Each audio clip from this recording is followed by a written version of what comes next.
Good morning students. आज के lectures में हम एक नया चैप्टर शुरू करेंगे। लेसन नंबर 12 है। आरबीसी बोर्ड की बात करें, सीबीएसई में लेसन नंबर 12 ही है ये। तो इस चैप्टर में हम प्रकाश को लेकर बात करेंगे, प्रकाश या लाइट को लेकर बात करेंगे। प्रकाश क्या है, इसकी प्रॉपर्टीज क्या है, ठीक है। प्रकाश कौन कौन सी घटनाएं डेवलप करता है। अगर हम बात करें तो प्रकाश का अपवर्तन भी होता है, परावर्तन भी होता है, व्यतिकरण भी होता है, विवर्तन भी होता है, ध्रुवण घटना भी घटित प्रकाश कर सकता है। तो इस चैप्टर में मुझे यही करना है कि प्रकाश क्या है, उसकी प्रॉपर्टीज क्या है, प्रकाश का माध्यम संचरण, प्रकाश माध्यम में किस किस तरह से चल सकता है, और प्रकाश कौन कौन सी घटनाएं डेवलप करता है। फिर हम इसी चैप्टर में करेंगे कि प्रकाश की जो जो घटनाएं, प्रकाश कौन कौन सी घटनाएं डेवलप करता है, उन सब की स्टडीज करेंगे और उनकी हम व्याख्या करेंगे, ठीक है।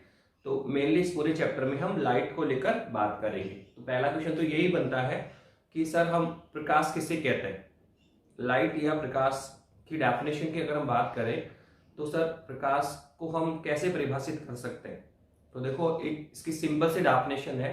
अगर हम बात करें लाइट की या प्रकाश की, तो आप रेगुलर लाइफ में आप वॉच करें तो प्रकाश क्या करता है, हमारे लिए क्या करता है, हमारी कौन सी हेल्प करता है। तो आप देखो कि अगर हम प्रकाश की बात करें तो प्रकाश ही एक वो साधन है जिसकी सहायता से हम अपने सराउंडिंग, अपने चारों ओर जो वस्तु है या व्यक्ति है या जितनी जो भी पार्टिकल्स आपको नजर आ रहे हैं उनको हम देख पा रहे हैं। प्रकाश अगर हमारे प्रकाश नहीं हो तो हम अपने चारों ओर जितनी भी वस्तुएं हैं या जितनी भी व्यक्ति हैं या जो भी ऑब्जेक्ट है सर, हम उसको नहीं देख पाएंगे। फॉर एग्जाम्पल, अगर हम नाइट की बात करें तो नाइट में सडनली लाइट चली जाती है तो आप देखो हमारे चारों ओर बिल्कुल डार्कनेस कवर्ड हो जाता है, हमें कुछ भी नजर नहीं आता है, ठीक है। तो जैसे ही लाइट आती है तो हमें फिर अपने चारों ओर, अपने सराउंडिंग सब कुछ नजर आने लगता है। तो इससे क्या फील किया आपने कि प्रकाश एक साधन है, एक भौतिक साधन है जो हमारी क्या करता है, सहायता करता है, हेल्प करता है किसमें, कि हमारे चारों ओर, ठीक है, जितनी भी वस्तुएं हैं या जितने भी व्यक्ति खड़े हुए हैं उनको हम प्रकाश की सहायता से देख पाते हैं। अगर प्रकाश नहीं होगा तो हम अपने चारों ओर जितनी वस्तुएं, व्यक्ति हैं उनको नहीं देख पाएंगे। तो सब सिंपल से डेफिनेशन हम कह सकते हैं प्रकाश की कि प्रकाश एक भौतिक साधन है। प्रकाश क्या है, प्रकाश एक भौतिक साधन है जिसकी सहायता से हमें किसी वस्तु या व्यक्ति के होने का आभास होता है कि हमारे चारों ओर कोई वस्तु यहाँ रखी हुई है, वो व्यक्ति वहाँ खड़ा हुआ है। तो प्रकाश की सहायता से हम उनको विजिबल कर पाते हैं। अगर लाइट चली जाती है तो हमें उस रूम में कौन सी वस्तु कहाँ रखी हुई है, कहाँ दरवाजा है, मुझे किधर से निकलना है, हम इस चीज को वॉच नहीं कर पाते हैं। तो प्रकाश हमें किसी वस्तु या व्यक्ति के होने का आभास कराता है। तो सबसे पहले डेफिनेशन यही है कि वह भौतिक साधन या वह भौतिक कारक जो कि हमें किसी वस्तु या व्यक्ति के होने का आभास कराता है, प्रकाश कहलाता है, ठीक है। इसकी एक डेफिनेशन और दी जा सकती है कि सर हम प्रकाश की सहायता से प्रत्येक वस्तु या व्यक्ति को देख पा रहे हैं। क्यों, कैसे, क्या होता है। तो आप देखो, जब प्रकाश की जो किरण है, प्रकाश किरण है, हमारे आंख की रेटिना पर गिरती है। जब हमारी आंख की रेटिना पर गिरती है तो वस्तु या व्यक्ति का प्रतिबिंब तैयार करती है। वस्तु या व्यक्ति का प्रतिबिंब तैयार करती है। कोई भी वस्तु सामने है तो उससे जो प्रकाश तरंगे परावर्तित होकर हमारी आंख की रेटिना पर गिरती है तो हमारी आंख की रेटिना पर उस वस्तु या व्यक्ति का प्रतिबिंब तैयार होता है जिससे हम उस वस्तु या व्यक्ति को देख पाते हैं। तो एक डेफिनेशन हम ये भी कह सकते हैं कि प्रकाश किरण हमारे आंख की रेटिना पर गिरकर वस्तु या व्यक्ति का प्रतिबिंब तैयार करती है जिससे हम उस वस्तु या व्यक्ति को देख पाते हैं। तो प्रकाश की हम दो डेफिनेशन यहाँ पे बोल सकते हैं। नंबर 1, वह भौतिक साधन जो कि हमें किसी वस्तु या व्यक्ति के होने का आभास कराता है, प्रकाश कहलाता है। या सेकंड डेफिनेशन क्या है, प्रकाश किरण हमारी आंख की रेटिना पर गिरकर वस्तु या व्यक्ति का, हमारी आंख की रेटिना पर गिरकर रेटिना पर वस्तु या व्यक्ति का प्रतिबिंब तैयार करती है जिससे हम उस वस्तु या व्यक्ति को देख पाते हैं। तो ये है हमारी प्रकाश की डेफिनेशन कि प्रकाश क्या है। प्रकाश एक भौतिक साधन है जो क्या करता है, वस्तु या व्यक्ति को देखने में हमारी हेल्प करता है। प्रकाश के बिना हम किसी भी वस्तु या व्यक्ति को नहीं देख पाएंगे, विजिबल नहीं कर पाएंगे। इसके बाद में सर प्रकाश की डेफिनेशन होगी, सर प्रकाश की प्रॉपर्टीज, प्रकाश में कौन कौन से गुण हैं, प्रकाश में कौन कौन सी प्रॉपर्टीज या गुण क्या है। तो सबसे पहले अगर हम प्रॉपर्टीज बात करें सबसे पहली जो प्रॉपर्टीज है सर हम कहेंगे प्रकाश सीधी सरल रेखा में संचरित होता है। प्रकाश को जब भी आप देखेंगे तो हम कहेंगे सबसे पहली प्रॉपर्टी यही है कि जो प्रकाश होता है सर वो सीधी सरल रेखा में संचरित होता है। कभी भी प्रकाश को आप विजिबल करें तो सर वो ऐसे मूविंग करता हुआ नजर नहीं आएगा, हमें सीधी सरल रेखा में चलता हुआ नजर आता है। तो ये प्रकाश की पहली प्रॉपर्टी है कि प्रकाश माध्यम में सीधी सरल रेखा में संचरित होता है। सर सेकंड प्रॉपर्टीज क्या है? सर सेकंड प्रॉपर्टी ये है कि अगर हम प्रकाश की बात करें तो प्रकाश किरण या प्रकाश निर्वात में भी संचरित हो सकता है और माध्यम में भी संचरित होता है। हम बोलेंगे जो कि प्रकाश जो है सर प्रकाश निर्वात में भी संचरित होता है प्लस माध्यम में भी संचरित हो सकता है। प्रकाश निर्वात में भी चल सकता है और माध्यम में भी चल सकता है। जबकि आप देखना बहुत सारी तरंगे होती है, ठीक है, जो माध्यम में तो चल सकती है पर निर्वात में नहीं चल सकती। तो ऐसा नहीं है कि सभी पर जो वेव्स होती है, तरंगे होती है, वो निर्वात और माध्यम दोनों में संचरित हो, ठीक है। ऐसी तरंग जो निर्वात और माध्यम दोनों में संचरित होती है उसको हम एक नया नाम देते हैं, उसको हम बोलते हैं इलेक्ट्रोमैग्नेट वेव, विद्युत चुंबकीय तरंग। विद्युत चुंबकीय तरंग सभी जो तरंगे हैं, जो सभी वेव्स हैं सर वो निर्वात और माध्यम दोनों में संचरित हो, ये आवश्यक नहीं है। कुछ तरंगे तो ऐसी हैं जो निर्वात और माध्यम दोनों में संचरित होती है, जबकि कुछ तरंगे ऐसी है जो कि केवल माध्यम में संचरित हो सकती है, निर्वात में संचरित नहीं हो सकती। फॉर एग्जाम्पल अगर हम बात करें ध्वनि तरंगों की, किसकी बात कर रहे हैं? ध्वनि तरंगों की बात करें तो ध्वनि तरंगे केवल और केवल माध्यम में संचरित हो सकती है, निर्वात में संचरित नहीं हो सकती है, ठीक है। जबकि हम प्रकाश की बात करें तो प्रकाश तो निर्वात में भी संचरित होता है और माध्यम में भी संचरित हो सकता है। सर कैसे समझ सकते हैं सर निर्वात में संचरित होता है प्रकाश? तो आप देखिए सन जो सूर्य है सर उससे कंटिन्यूअस हमारी प्रकाश किरणें निकलती है और सर हमारी अर्थ तक पहुंचती है, हमारी पृथ्वी तक पहुंचती है, ओके। तो हम ये भी जानते हैं कि पृथ्वी की एक निश्चित सीमा तक ही वायुमंडल है, माध्यम है। पृथ्वी से एक निश्चित ऊंचाई पे जाओगे तो निश्चित सीमा तक ही क्या है? एक वायुमंडल है, माध्यम है, हवा है, ठीक है। उसके बाद में क्या है सर? निर्वात है। उसके बाद में क्या है सर? निर्वात है। और सर ये कौन सा एरिया है सर? माध्यम का एरिया। तो आप देखो सूर्य से जो प्रकाश किरणें निकल कर आ रही है सर वो पहले किसमें चल रही है? सर निर्वात में चल रही है। उसके बाद में किसमें चल रही है? माध्यम में चल रही है। तो आप देखो अगर सूर्य प्रकाश किरणें निर्वात में नहीं चलती तो क्या हम तक पहुंच पाती? तो प्रकाश किरणों का, सूर्य से प्रकाश किरणों का पृथ्वी तल तक पहुंचना क्या शो करता है कि प्रकाश निर्वात में भी चलता है और माध्यम में भी चलता है। तो प्रकाश तो वो तरंग है जो निर्वात और माध्यम दोनों में संचरित हो। ये भी ध्यान रखना कि ऐसी तरंग जो निर्वात और माध्यम दोनों में संचरित होती है तो उसे हम क्या बोलते हैं? विद्युत चुंबकीय तरंग बोलते हैं, इलेक्ट्रोमैग्नेटिक वेव बोलते हैं। तो ये भी ध्यान रखना कि प्रकाश विद्युत चुंबकीय तरंग प्रकृति की होती है या प्रकाश विद्युत चुंबकीय तरंग है। जबकि ध्वनि तरंगों की बात करें तो ध्वनि तरंगे माध्यम में तो चल सकती है पर निर्वात में नहीं चल सकती। मतलब ध्वनि तरंगों को संचरण होने के लिए माध्यम की आवश्यकता होती है या बिना किसी माध्यम के संचरित नहीं हो सकती है। तो हम ये भी कह सकते हैं कि जो ध्वनि तरंगे हैं वो इलेक्ट्रोमैग्नेटिक वेव नहीं होती है, विद्युत चुंबकीय तरंगे नहीं होती, ठीक है। केवल जो हम बात करें प्रकाश तरंग की तो सर प्रकाश तो निर्वात और माध्यम दोनों में चल सकता है, तो ये विद्युत चुंबकीय तरंगे हैं। तो अभी तक हमने क्या देखा? नंबर 1 प्रकाश तरंग या प्रकाश सीधी सरल रेखा में चलता है। नंबर 2 प्रकाश निर्वात और माध्यम दोनों में चल सकता है। और हम ये भी जानते हैं कि जो तरंग निर्वात और माध्यम दोनों में चलती है सर उसे हम क्या कहते हैं सर? इलेक्ट्रोमैग्नेटिक वेव कहते हैं, विद्युत चुंबकीय तरंग कहते हैं। तो एक थर्ड प्रॉपर्टी और हमने बता दी है कि प्रकाश विद्युत चुंबकीय तरंग प्रकृति का होता है। प्रकाश विद्युत चुंबकीय तरंग प्रकृति का होता है। नंबर 3 क्या है कि प्रकाश किस प्रकृति का है? सर प्रकाश की जो प्रकृति है सर वो है विद्युत चुंबकीय तरंग होती है, या सिंपल ऐसे बोलो कि प्रकाश विद्युत चुंबकीय तरंग होती है क्योंकि ये निर्वात और माध्यम दोनों में संचरित होता है, ओके। नंबर 4 सर अभी भी आपने बोला कि प्रकाश निर्वात में भी चल सकता है और प्रकाश माध्यम में भी चल सकता है। प्रकाश निर्वात में भी चल सकता है और माध्यम में भी चल सकता है, ठीक है। तो आप बात करें सर निर्वात और माध्यम दोनों में चल रहा है, तो जब हमने इसको विजिबल किया तो क्या पाया कि सर निर्वात में प्रकाश अधिकतम वेग के साथ संचरित होता है।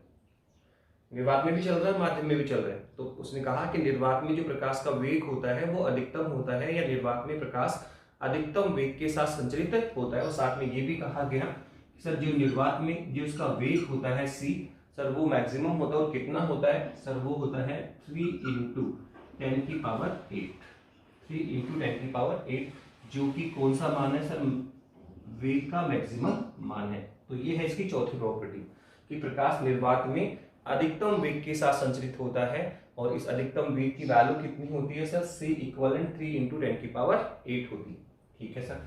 फिफ्थ नंबर की बात करें, पांचवें नंबर पे कौन आएगा सर, फिफ्थ नंबर की बात करें तो हमने कहा सर निर्वात में इसका वेग अधिकतम होता है, पर जैसे ये माध्यम में आएगा, जैसे ये माध्यम में आएगा सर, माध्यम तो एयर माध्यम भी हो सकता है, ग्लास माध्यम भी हो सकता है, ठीक है, वाटर माध्यम भी हो सकता है, तो माध्यम तो बहुत सारे हैं, पर जैसे ही निर्वात में इसका वेग अधिकतम है, पर निर्वात से अगर ये माध्यम में आता है तो इसका वेग क्या होता है, कम हो जाता है। जैसे कहाँ आएगा, निर्वात से किस में आता है सर, माध्यम में आता है, तो इसका वेग क्या होता है, कम हो जाता है। हम बोलेंगे फिफ्थ नंबर में कि माध्यम में, ठीक है, माध्यम में प्रकाश का वेग निर्वात की तुलना में क्या होता है, कम होता है।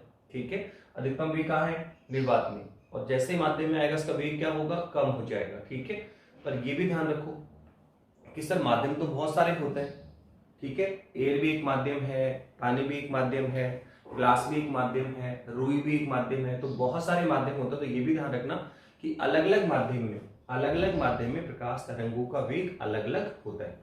ठीक है, निर्वात में वेग क्या होता है, अधिकतम होता है, जैसे आप माध्यम में आओगे उसका वेग कम हो जाएगा। और ये भी ध्यान रखना कि अलग अलग माध्यम में प्रकाश का वेग अलग अलग होता है। सर ये कैसे, तो आप देखो कि प्रकाश तरंग जब चल रही है तो सर प्रकाश तरंग हवा में भी चल सकती है, फिर सर प्रकाश तरंग वाटर में भी चलती है, ठीक है, प्रकाश तरंग जल में, वाटर में भी चलती है।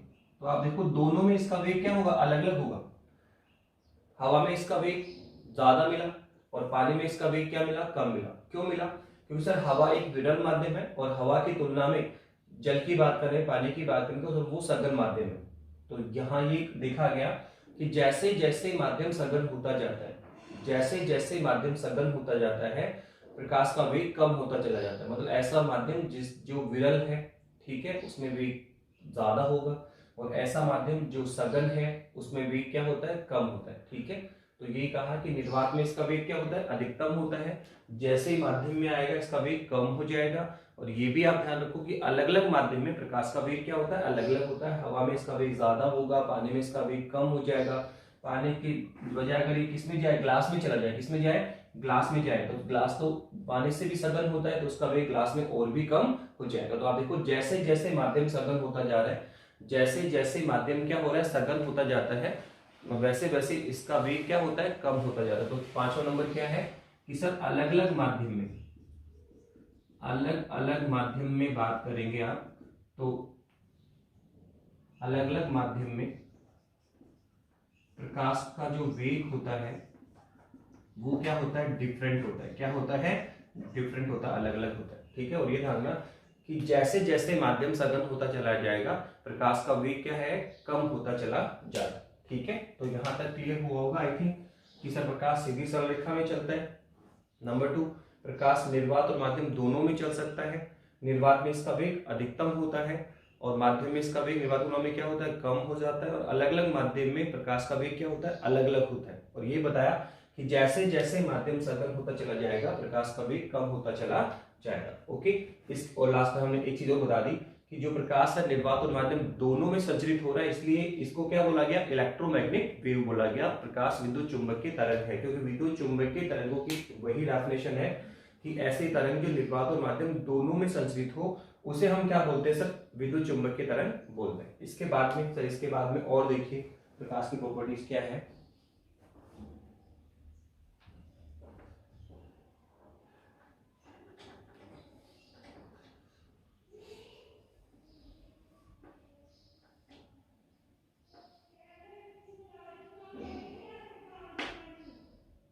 देखिए इसके बाद अगर हम बात करें तो हम कहेंगे कि जो प्रकाश है, ठीक है, 6 नंबर, तो हमने कहा प्रकाश विद्युत चुंबकीय तरंग प्रकृति की होती है। और इसके साथ में ये भी ध्यान रखो कि सर प्रकाश अनुप्रस्थ प्रकृति की भी होती है।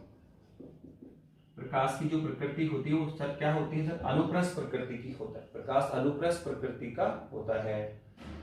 आप देखो जो जितनी सारी वेव्स हैं, जितनी सारी तरंगे हैं सर, उनको दो प्रकृति में डिवाइड किया गया है। एक तो होता है अनुदैर्ध्य प्रकृति और एक होता है अनुप्रस्थ प्रकृति। एक तो क्या होता है अनुदैर्ध्य और एक होता है अनुप्रस्थ। सर कैसे डिसाइड हुआ? सर डिसाइड होता है कि जब माध्यम प्रकाश संचरित होता है, माध्यम में संचरित होता है, तो जो माध्यम का कण है, जो माध्यम का पार्टिकल है सर, वो कंपन करने लगता है। जैसे ही प्रकाश माध्यम में संचरित होगा, जैसे ही प्रकाश माध्यम में संचरित होता है या जैसे ही कोई तरंग माध्यम में संचरित होती है, तो सर जो माध्यम का कण है, जो आपके माध्यम का कण है सर, वो कंपन करने लगेगा। कंपन करने लगता है तो उस जो माध्यम का कण है या जो माध्यम का जो पार्टिकल है सर, उसका कंपन कैसा है, वो कंपन कौन सी दिशा में करता है, उसी आधार पे उसको अनुप्रस्थ या अनुदैर्ध्य प्रकृति को डिफाइन करेंगे कि वो अनुप्रस्थ प्रकृति का है या फिर वो अनुदैर्ध्य प्रकृति का है। ठीक है, तो देखो ये जो माध्यम का कण है सर, वो कंपन दो तरह से कर सकता है। सपोज करो तरंग संचरण सर एक्स डायरेक्शन में है, इस दिशा में हो रहा है, ये है सर तरंग संचरण की दिशा, तरंग संचरण की दिशा है सर, ये तरंग संचरण तो सर एक दिशा में हो रहा है। अब हमें देखना है कि सर तरंग संचरण तो एक दिशा में हो रहा है, लेकिन ये जो माध्यम का कण है या जो माध्यम का पार्टिकल है सर, उसका कंपन कैसा है। तो दो तरह से कंपन हो सकता है। नंबर वन सर, एक तो ये है कि ये जो माध्यम का कण है वो तरंग संचरण की दिशा में ही कंपन करे आगे पीछे। जैसे यहाँ ये इसकी मूल अवस्था होगी, साम्यावस्था होगी, तो अपने साम्यावस्था से थोड़ा आगे जाएगा, ठीक है, फिर वापस अपनी साम्यावस्था में आए और फिर वापस पीछे जाए, तो अपनी साम्यावस्था के आगे पीछे कंपन करे। माध्यम का कण सिंपल हार्मोनिक मोशन करता है, सरल आवर्त गति करता है, अपनी साम्यावस्था के इर्द गिर्द कंपन करता है, अपनी साम्यावस्था को पूरी तरह छोड़कर स्थापित नहीं होता है। ये हम 11वीं क्लास में स्टडी कर चुके हैं। तो यहाँ हम बोले कि माध्यम का कण सर क्या कर रहा है, कंपन कर रहा है। और कंपन कैसे कर रहा है सर, तरंग संचरण की दिशा में ही आगे पीछे हो रहा है। एक तरीका ये भी है कि सर तरंग संचरण किधर हो रहा है, एक दिशा में, और ये जो माध्यम का कण है सर, वो कंपन कैसे करे सर, तरंग संचरण के लंबवत दिशा में कंपन करे। तरंग संचरण के क्या करे, लंबवत दिशा में कंपन करे। तरंग संचरण एक दिशा में तो कंपन किस में हो, वाई दिशा में या फिर जेड दिशा में हो। तो देखो ये माध्यम का कण है सर, ये वाई दिशा में गया, वापस मूल अवस्था में आएगा, फिर वापस नीचे, तो साम्य अवस्था के इर्द गिर्द कंपन हो रहा है। यहाँ पे सिंपल मोशन, यहाँ पे भी सिंपल हार्मोनिक मोशन, सरल आवर्त गति। पर कैसे होता है सर, सरल आवर्त गति में साम्य अवस्था के इर्द गिर्द कंपन होता है। पर ये जो कंपन है, एक तो तरंग संचरण की दिशा में आगे पीछे हो जाए, एक तरंग संचरण की लंबवत कंपन हो रहा है। तो अगर कंपन तरंग संचरण की दिशा में ही है तो उसको बोलते हैं अनुदैर्ध्य। क्या बोलते हैं सर, इसको अनुदैर्ध्य तरंग बोलते हैं, अनुदैर्ध्य प्रकृति बोलते हैं।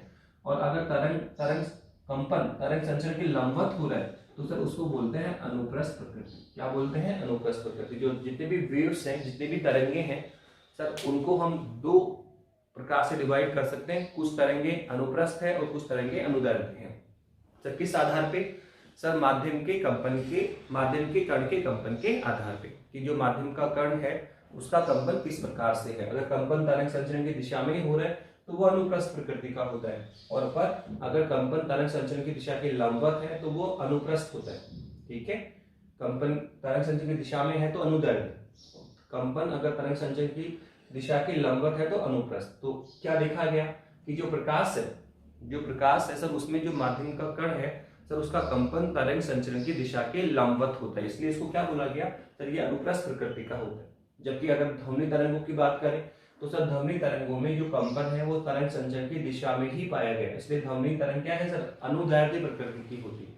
तो इस तरह से हम तरंगों को डिवाइड करेंगे, कुछ अनुप्रस्थ है, कुछ अनुदैर्ध्य है। ठीक है, तो हमने दो बात बताई कि सर एक तो जो प्रकाश है सर, वो क्या है सर, विद्युत चुंबकीय तरंग प्रकृति की होती है, क्योंकि सर ये निर्वात और माध्यम दोनों में चलती है। जबकि ध्वनि तरंगे केवल माध्यम में चलती है, निर्वात में नहीं चलती है, इसलिए वो इलेक्ट्रोमैग्नेटिक वेव नहीं होती। दूसरा सर, प्रकाश अनुप्रस्थ प्रकृति का होता है, जबकि ध्वनि तरंगे क्या होती है, अनुदैर्ध्य प्रकृति। तो ये भी ध्यान रखना। नंबर 6 हो गया कि प्रकाश अनुप्रस्थ प्रकृति का होता है, प्रकाश तरंग अनुप्रस्थ प्रकृति की होती है।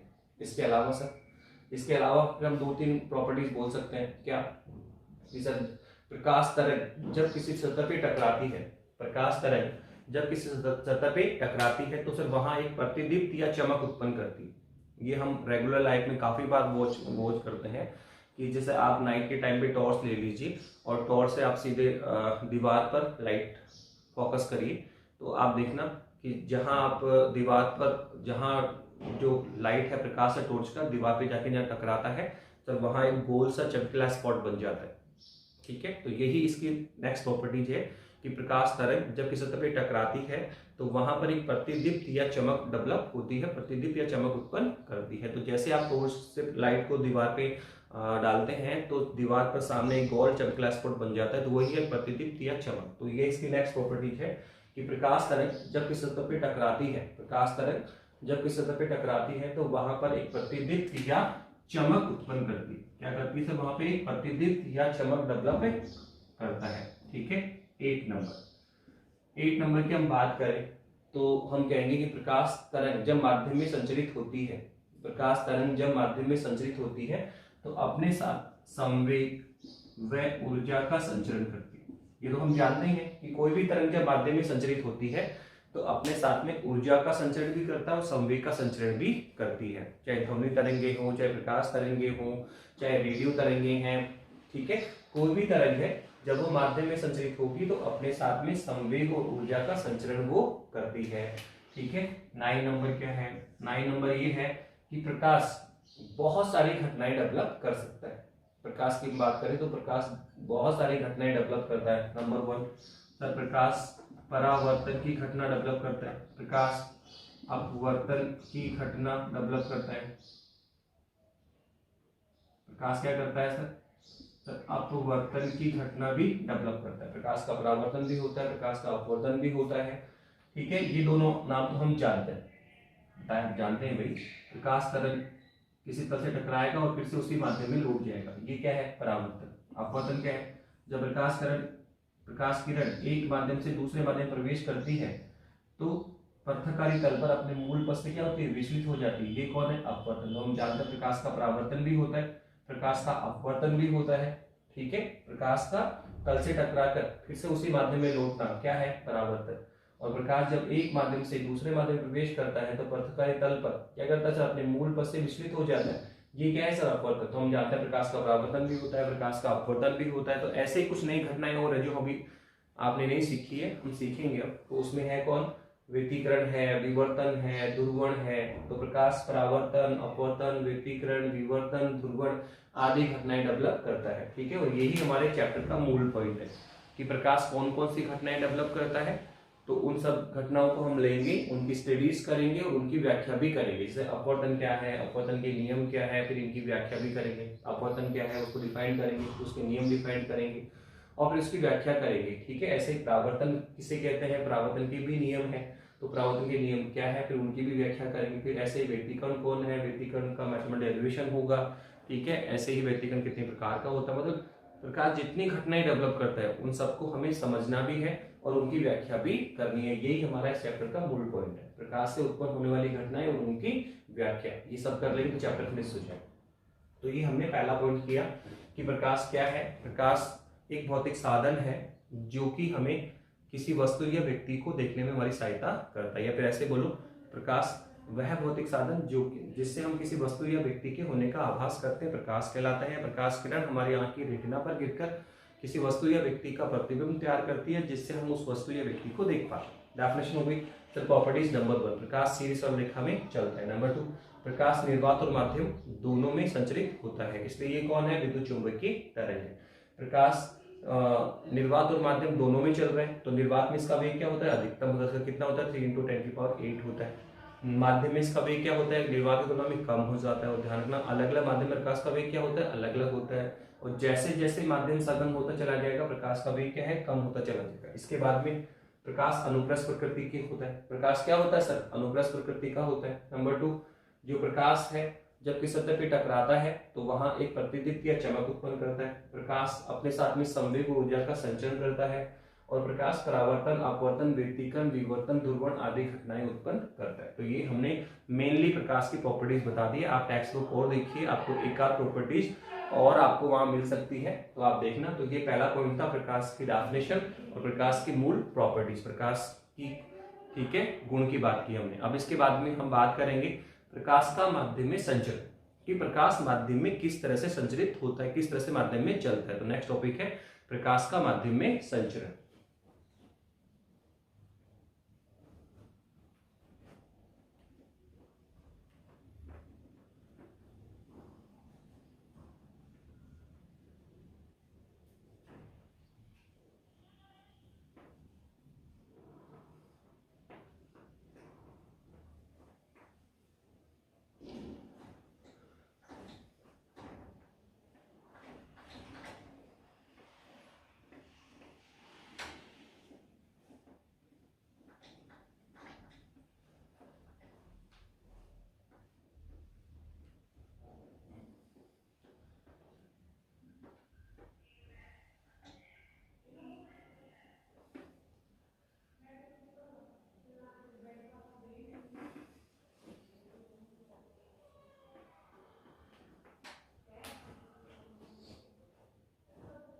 देखिए किसकी बात कर रहे हैं, प्रकाश का माध्यम में संचरण।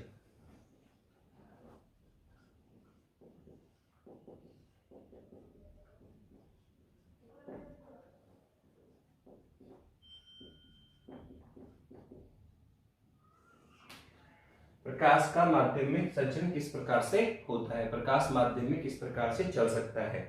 तो देखो प्रकाश का माध्यम में संचरण को लेकर अलग अलग साइंटिस्ट आए और सबने अलग अलग मत रखे। कुछ साइंटिस्ट ने कहा कि प्रकाश माध्यम में कण की तरह चलता है, पर कुछ साइंटिस्ट ने कहा कि प्रकाश माध्यम में तरंग की तरह चलता है। ठीक है, प्रकाश माध्यम में कण की तरह की ही नहीं, प्रकाश माध्यम में तरंग की तरह भी संचरित हो सकता है।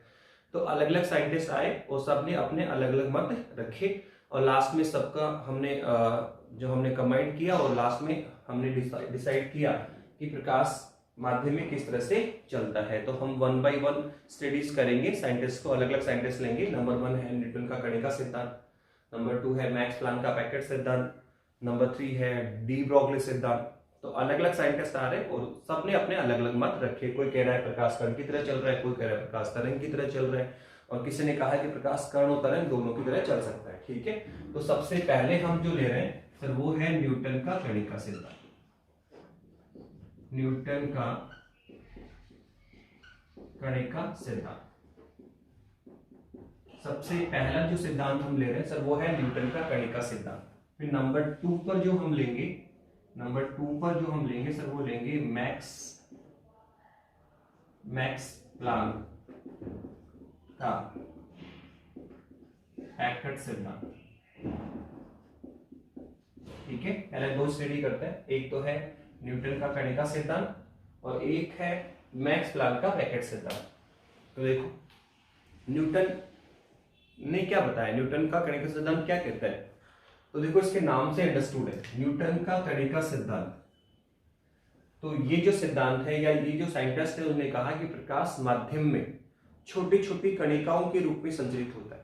छोटे छोटे पार्टिकल्स होंगे, छोटी छोटी कणिकाएं होगी जिसके रूप में प्रकाश माध्यम में संचरित होगा। न्यूटन का सिद्धांत क्या कहता है, सर ये कोई लाइट सोर्सेज है, ये हमारा कोई प्रकाश स्रोत है, इससे सनलाइट निकलेगी, सॉरी इससे प्रकाश निकलेगा, इससे ठीक है प्रकाश किरण निकलेगी। तो सर कैसे माध्यम में चलेगा, किस तरह से माध्यम में आगे की ओर बढ़ेगा। तो उसने कहा न्यूटन के कणिका सिद्धांत के अनुसार प्रकाश माध्यम में, प्रकाश किसी स्रोत से माध्यम में सर छोटी छोटी कणिकाओं के रूप में संचरित होता है, छोटी छोटी कणिकाओं के रूप में संचरित होता है, लगातार छोटी छोटी कणिकाओं के रूप में माध्यम में संचरित होगा। ये किसने बताया, सर न्यूटन का कणिका सिद्धांत। बहुत सिंपल है, न्यूटन के कणिका सिद्धांत के अनुसार प्रकाश माध्यम में किसी स्रोत से छोटी छोटी कणिकाओं के रूप में सतत रूप से उत्सर्जित होता है। सतत का मतलब कंटिन्यूअसली, इसमें कोई गैप नहीं होगा। एक पहला पार्टिकल निकला, फिर दूसरी कणिका निकली, तीसरी कणिका निकली, चौथी कणिका निकली, लगातार सतत रूप से निकलता रहता है। छोटी छोटी कणिकाओं के रूप में सतत रूप से माध्यम में उत्सर्जित होगा। ठीक है, तो इसका मतलब ये है कि जो न्यूटन का कणिका सिद्धांत है सर वो प्रकाश की किस प्रकृति का समर्थन करता है। उसने कहा प्रकाश कण की तरह माध्यम में चलता है, प्रकाश को माध्यम में कण की तरह छोटे छोटे कणिकाओं के रूप में या छोटे छोटे पार्टिकल्स के रूप में, कणों के रूप में चलता हुआ माना। तो उसने कणीय प्रकृति का समर्थन किया। किसका समर्थन किया सर, उसने कणीय प्रकृति का समर्थन किया। प्रकाश माध्यम में चलता है सर, कण की तरह चलता है। क्या चलता है माध्यम में? छोटी छोटी कणिकाओं के रूप में चलेगा, छोटे छोटे कणों के रूप में चलेगा। ठीक है, तो ये है आपका न्यूटन का कणिका सिद्धांत। न्यूटन का कणिका सिद्धांत जिसने कहा कि प्रकाश माध्यम में किसी स्रोत से छोटी छोटी कणिकाओं के रूप में माध्यम में संचरित होता रहता है, सतत रूप से संचरित होता है। अब देखो ये जो कणिकाएं हैं सर वो माध्यम में सतत रूप से संचरित होती है, सतत रूप से लगातार निकलती रहती है। तो यहाँ प्रकाश हमें सीधी सरल रेखा में चलता हुआ हम यहाँ मानेंगे, हम ये मानेंगे कि प्रकाश सीधी सरल रेखा में चलता हुआ मानते हैं। जैसे हम एक ग्लास लें और ग्लास में पानी भरा हुआ है, तो ग्लास को हम थोड़ा सा इतना नैरो करें कि जो पानी है सर वो छोटी छोटी बूंदों के रूप में गिरे। तो एक बूंद पानी गिरी, दूसरी बूंद गिरी, तीसरी बूंद गिरी, थोड़ा और नैरो कर देंगे तो आप देखना कि जो बूंदों की संख्या है सर वो बढ़ जाती है सर, बूंदे थोड़ा सा तेजी से गिरने लगती है। और ग्लास को नैरो करें तो बूंदे बहुत ज्यादा गिरेगी और पानी वो सारी बूंदें मिलकर एक पानी को सीधी या धार के रूप में पानी गिरता है, अर्थात पानी एक सीधी सरल रेखा में गिरना शुरू होता है। तो ऐसा ही कुछ यहाँ पे है कि जो प्रकाश की छोटी छोटी कणिकाएं हैं ये छोटे छोटे पार्टिकल्स हैं जो क्या करते हैं सर, सीधी सरल रेखा में लगातार गिरते रहते हैं। सॉरी, छोटे छोटे पार्टिकल हैं जो सतत रूप से उससे होते रहते हैं, इनमें कोई गैप नहीं होता है। तो सर ये सारी कणिकाएं मिलकर एक सीधा सरल रेखा पथ बनाएगा और हम यहाँ कहेंगे कि प्रकाश सीधी सरल रेखा में संचरित होता है, प्रकाश को सीधी रेखा में चलता हुआ माना गया। तो ध्यान रखना कि न्यूटन का जो कणिका सिद्धांत है, न्यूटन का जो कणिका सिद्धांत है सर वो प्रकाश की कणीय प्रकृति का समर्थन करता है, प्लस क्या मानता है कि जो प्रकाश है सर वो सीधी सरल रेखा में चलता है, प्रकाश को सीधी सरल रेखा में चलता हुआ माना गया। तो ये था आपका न्यूटन का कणिका सिद्धांत। पर न्यूटन ने कणिका सिद्धांत जो दिया उसमें ये कहा गया कि सर ये जो छोटी छोटी कणिकाएं हैं इन सब का आकार भी अलग अलग हो सकता है। जो छोटी छोटी कणिकाएं हैं इनका आकार की बात करो तो कोई किसी का आकार छोटा हो, किसी का आकार बड़ा है, ठीक है। तो इन सब कणिकाओं का आकार क्या है सर, अलग अलग हो सकता है।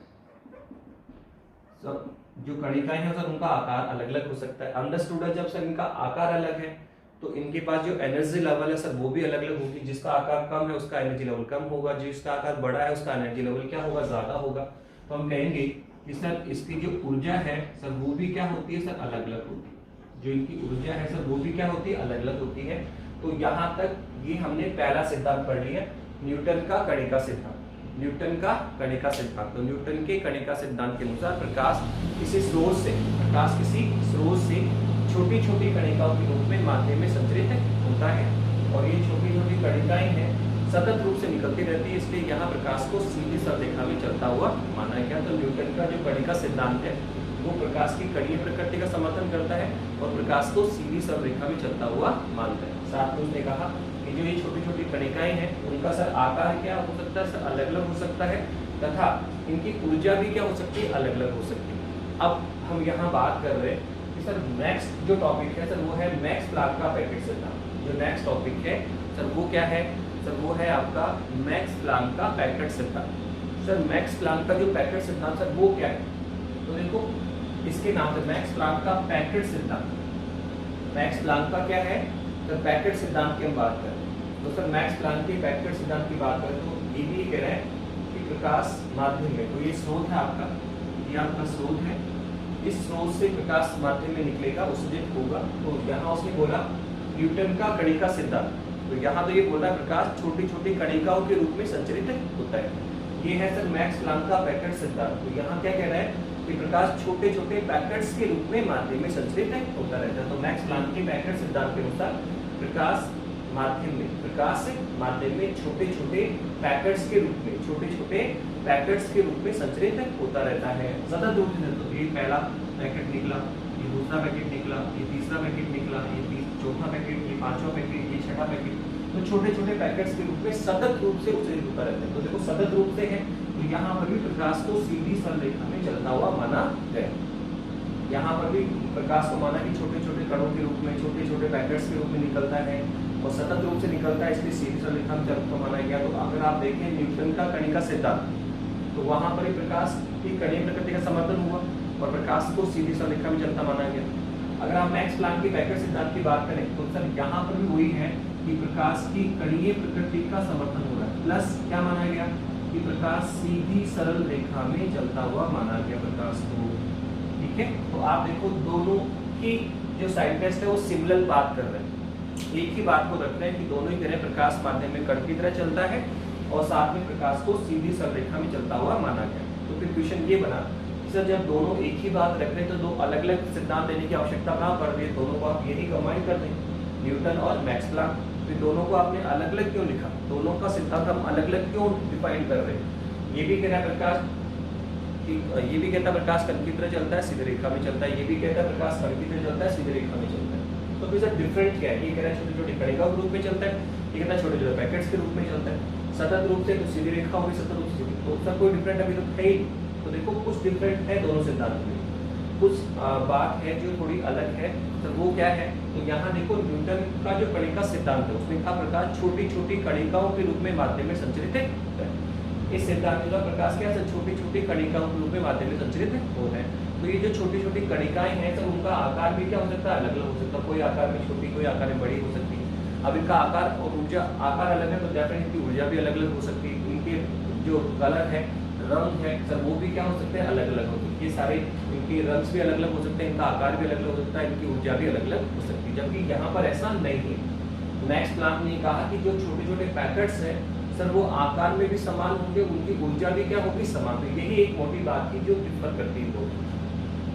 न्यूटन का जो कणिका सिद्धांत वो कहता है कि प्रकाश छोटी छोटी कणिकों में निकलता है, तो ये कणिकाएं का आकार भी अलग अलग हो सकता है, उनकी ऊर्जा भी अलग अलग हो सकती है, जबकि मैक्स प्लैंक ने इसको डिस्क्लोज किया। उसने कहा ऐसा नहीं है कि जो छोटे छोटे कण हैं या जो छोटे छोटे पैकेट्स हैं सर उनका आकार भी क्या होगा, समान, और उनकी ऊर्जा भी क्या होगी, समान। उसने कहा कि ये जो मैक्स प्लैंक के पैकेट सिद्धांत के अनुसार प्रकाश माध्यम में छोटे छोटे पैकेट्स के रूप में सतत रूप से उत्सर्जित होता रहता है। ये छोटे छोटे पैकेट्स को, ठीक है, उसने किसका नाम दिया सर, फोटोन का नाम दिया।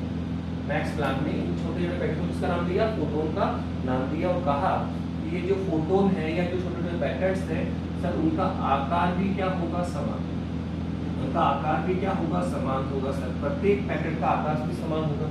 और अगर आकार समान है तो अंडरस्टूड है इनकी ऊर्जा भी क्या होगी, समान होगी, इनकी ऊर्जा भी क्या होगी, समान होगी। तो यही न्यूटन के कणिका सिद्धांत और मैक्स प्लैंक में अंतर था। यहाँ जो छोटी छोटी कणिकाएं हैं उनके आकार और ऊर्जा अलग अलग हो सकती है, ठीक है, या होती है, जबकि यहाँ जो हम छोटा पैकेट ले रहे हैं सर उनका आकार भी समान होता है और उनकी ऊर्जा भी समान होती है। और इस छोटे पैकेट्स को किसका नाम दिया गया सर, फोटोन का नाम दिया। इसका मतलब मैक्स प्लैंक के अनुसार प्रकाश माध्यम में फोटोन्स के रूप में सतत रूप से उत्सर्जित होता रहता है, और ये प्रत्येक फोटोन का आकार भी समान होता है, ऊर्जा भी समान होती है। साथ में उसने बोला कि जो फोटोन है सर उसकी ऊर्जा कितनी होती है, जो हमारा फोटोन है सर उसकी ऊर्जा कितनी होगी। उसने कहा कि जो फोटोन है सर उसकी ऊर्जा, प्रत्येक फोटोन की ऊर्जा क्या होती है, बराबर होती है, और कितनी होती है, E बराबर hν। जो फोटोन है सर उसकी ऊर्जा कितनी है सर, E बराबर क्या होगी, hν होगी। यहाँ हम पूरा लिख सकते हैं प्रत्येक फोटोन की ऊर्जा क्या होगी, बराबर, पर कितनी होगी, उसने बोला E बराबर hν। जहाँ E कौन है सर, E है आपके फोटोन की ऊर्जा, E क्या है सर, फोटोन की ऊर्जा है आपकी, ठीक है। H क्या है सर, H आपका प्लैंक नियतांक है, ये H क्या है सर, ये H आपका प्लैंक नियतांक है। तो ये म्यू क्या है, तो ये है सर प्रकाश की आवृत्ति, प्रकाश तरंग की आवृत्ति है। तो कौन ये, तो ये है प्रकाश तरंग की आवृत्ति, प्रकाश तरंग की आवृत्ति। तो हमने कहा अभी में क्या कहा, मैक्स प्लैंक के अनुसार प्रकाश माध्यम में छोटे छोटे पैकेट्स के रूप में संचरित होता है। ये छोटे छोटे पैकेट्स फोटोन कहलाते हैं, इनका आकार ऊर्जा क्या होती है, समान होती है, और इनकी ऊर्जा कितनी होती है, E बराबर hν होती है, ठीक है। पर हम ये जानते हैं कि जो आवृत्ति है सर वो क्या होती है सर, आवर्ती समानुपाती होती है 1/λ। आवर्ती तरंग दैर्ध्य की ऑलवेज क्या होती है सर, व्यक्तमानुपाती होती है। तो आवर्ती इक्विवेलेंट कितना हुआ सर, C/λ। तो ये वैल्यू आपसे पुट करें तो जो फोटोन की ऊर्जा है, जो फोटोन की ऊर्जा है सर वो कितनी मिलेगी सर, फोटोन की ऊर्जा हमारे पास मिलेगी सर E इक्विवेलेंट क्या है, तो ये आया SC/λ। तो आप देखो फोटोन की जो ऊर्जा है सर E बराबर hν भी होती है, जो फोटोन की ऊर्जा है सर वो SC/λ भी होती है। जो फोटोन की ऊर्जा है वो E बराबर hν भी होती है, और जो फोटोन की ऊर्जा है सर वो SC/λ भी होती है। बस ये है आवर्ती के पदों में फोटोन की ऊर्जा, आवर्ती के पदों में, और सर ये है फोटोन की ऊर्जा तरंग दैर्ध्य के पदों में। जब ये ओमेगा से हम यूज करते हैं, जब आवर्ती हमें गिवन हो तो सर यहाँ से हम फोटोन की ऊर्जा निकालेंगे, पर जब हमें तरंग का मान दिया गया हो तो हम Hc/λ से फोटोन की ऊर्जा निकालें। ठीक है, तो ये फोटोन की ऊर्जा है और साथ में उसने क्या कहा, वापस से पार्टिकल तो वही है कि ये कणीय बल का समर्थन करता है और ये सीधी सरलरेखा में चल रहा है। ठीक है, तो यहाँ तक हमने दो सिद्धांत पढ़े। ठीक है, प्रकाश का माध्यम में संचरण को लेकर दो साइंटिस्ट ने अपने विचार व्यक्त किए।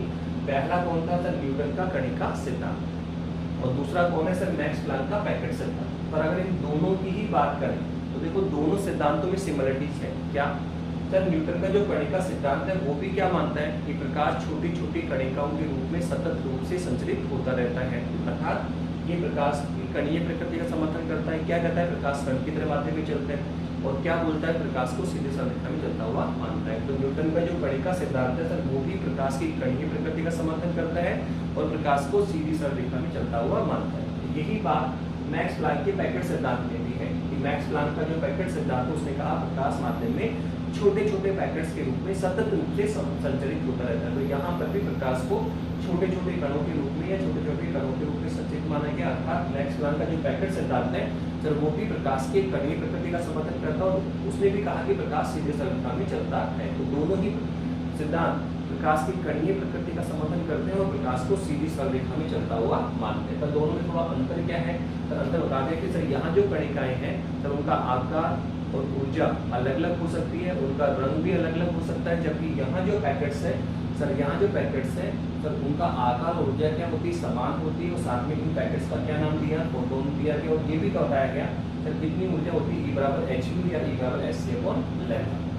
ठीक है, तो ये अभी तक हमने क्या, पर दोनों ही सिद्धांत क्या कहते हैं कि प्रकाश माध्यम में कण की तरह चलता है। अभी तक जो दोनों साइंटिस्ट हैं सर दोनों ने ये बताया कि सर प्रकाश माध्यम में कण की तरह संचरित होता है, तो कण की तरह संचरित और सीधे सरलरेखा में चलता हुआ माना गया। तो अब देखो अगर हम इन दोनों सिद्धांत को लें तो सर इन दोनों सिद्धांत को लेकर अगर हम समझे तो सर ऐसी कौन कौन सी घटनाएं, प्रकाश की ऐसी कौन कौन सी घटनाएं हैं सर जिनको लेकर हम इन सिद्धांतों की सहायता से व्याख्या कर पाएंगे। तो देखो सीधी सरलरेखा में चलता हुआ मान रहा है, ठीक है, तो सीधी सरलरेखा में चलता हुआ तो केवल हम दो ही घटनाओं में मानते हैं, तो अपवर्तन और एक परावर्तन। हम कहते हैं ना कि प्रकाश तरंग सीधी रेखा में इस तरह आई और तल से टकराकर पुनः उसी माध्यम में लौट गई, तो कौन है, परावर्तन।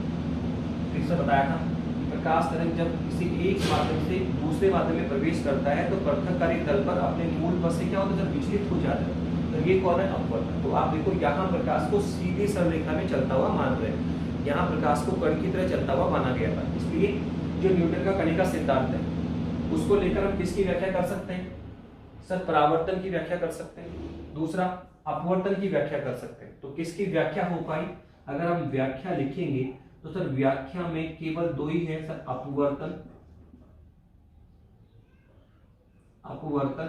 और परावर्तन।